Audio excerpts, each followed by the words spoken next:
Hello' guys, লৈ আহিছোঁ অইন এটা ভিডিঅ' লৈ। আজি এই ভিডিঅ'টোত আমি ক'ম 26,000 তৃতীয় চতুৰ্থ বৰ্গৰ নিযুক্তিক লৈ হিমন্ত বিশ্ব শৰ্মা ছাৰে আজি কি মন্তব্য আগবঢ়ালে। চ' আজি যিহেতু APSCৰ নিযুক্তি পত্ৰ বিতৰণ কৰিছে, সেই অনুষ্ঠানত কি ক'লে 26,000ক লৈ আহক আমি চাওঁ ভিডিঅ'টো। গ্ৰেড 3 আৰু গ্ৰেড 4 ৰিক্ৰুটমেণ্ট ছাৰ্ভিচ এক্ট আনিছোঁ। মেধা ল'ৰাসকলে বাৰে বাৰে পৰীক্ষা দি থকাৰ পৰিৱৰ্তে সকলো বিভাগৰ গেজেটেড পোষ্টৰ কাৰণে যাতে এটা পৰীক্ষা দিয়ে তেওঁলোক পাৰ হ'ব পাৰে।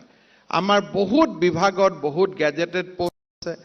আমি আজি APSC দি উঠিলোঁ, তাৰপিছত অহাকালি আৰু এটা পঢ়িম।